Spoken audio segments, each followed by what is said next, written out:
I'm Cassandra Hearn, a top divorce litigator in California. I have a passion for educating you through your own divorce process. I've taken the toughest of divorce cases to trial, including everything from divorces worth millions of dollars to serious child abuse cases to cases where spouses have turned to wage war against each other. Over the past 15 years of litigation experience, I have seen all of the highs and lows that come with making your way through a divorce. I created this podcast to help you gain insight and get into the right mindset so you can do a divorce by yourself, and to help you make all the right decisions along the way. Whether you're just thinking about divorce or are right in the middle of one, if you're looking for information, tools, inspiration, and a community to help you through it, you're in the right place.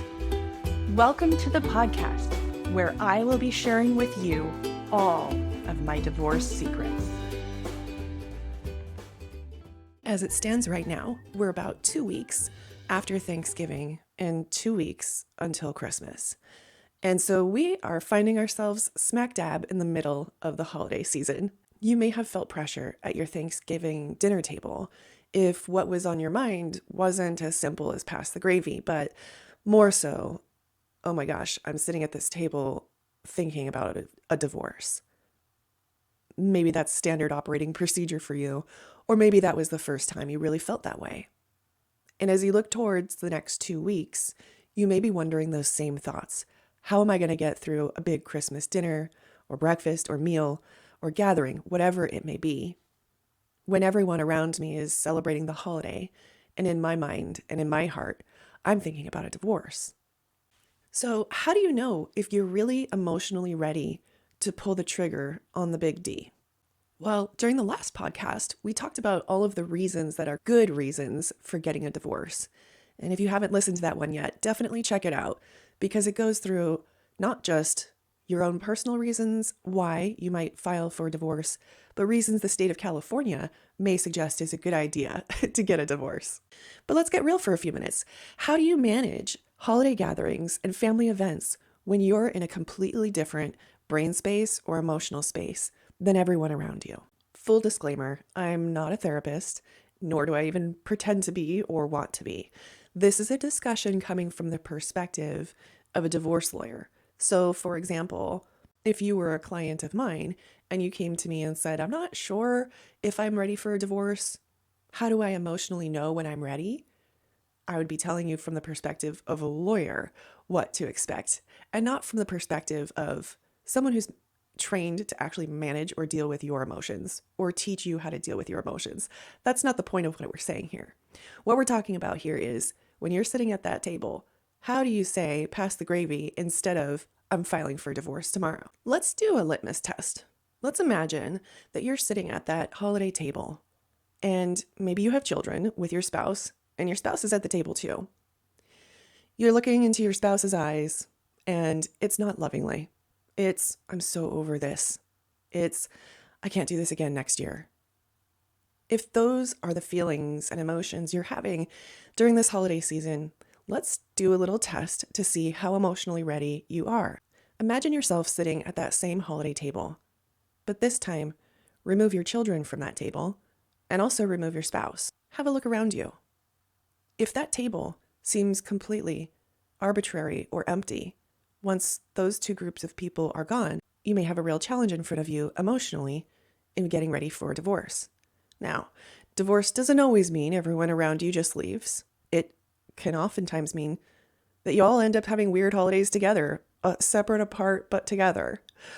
That said, I'm doing this exercise with you because in a holiday child custody plan, usually the holidays are spent rotated.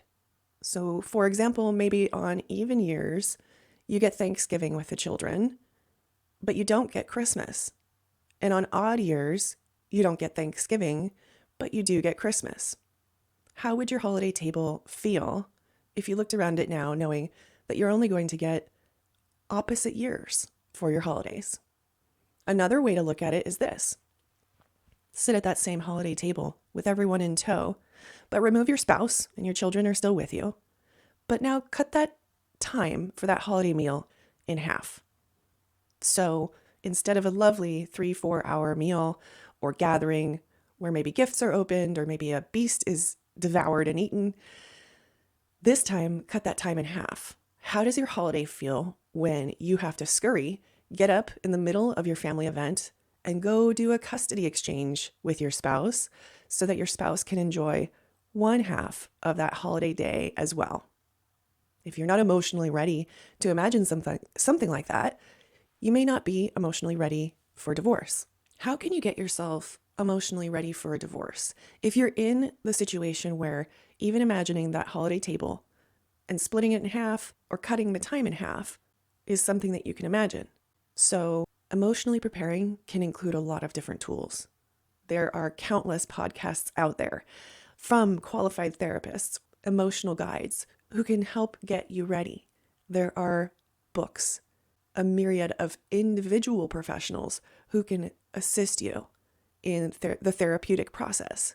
I get asked this question all the time from prospective people who would like to file for divorce, but are really unsure about what if you file for divorce, but you change your mind, or you and your spouse end up working things out.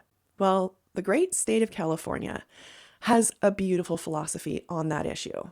The state wants spouses to fix their marriages and to reconcile, to save the marriage instead of going forward with a divorce. In fact, the state of California wants that so badly that in every single divorce case, when parties make appearances at court, even on the very last day of court of your case, of your trial, or of your hearings, the judge will still ask in every case, are you sure that you would like to be divorced? Is there anything that the state of California can do to help you save your marriage? Save your marriage on the very last day of your divorce. Court will offer options such as more time, therapy, other tools or resources, and give both spouses the chance, even on the very last day, to say, wait, hold the phones. I do want to save my marriage, or at least try. So when people ask me, how do I know if I'm emotionally ready to begin the divorce process? Only you will really know when you feel ready to do it. But even when you are ready, it doesn't mean that is your final life decision. You will still have chances throughout the divorce process to see if you can save your marriage if you so desire. And even on the very last day, you still get one more chance to do it. Now, being emotionally ready to start a divorce is a very big part of the getting ready process, but it's not the only part. Emotions aren't the only thing that'll get you ready to file for divorce. Releasing next week is our very first freebie giveaway. That's right. We've put together the 10 essential things you must do before you file for a divorce. And did I mention it's a freebie giveaway? It's free. We're getting all of the top tips that you need to start the process, and it is FREE free. Sign up for our mailing list if you haven't done already to make sure that you get a copy of that free checklist by going to divorcesecrets.com. Sign up now. Insiders find out first. Tune in next time for more secrets of the divorce trade.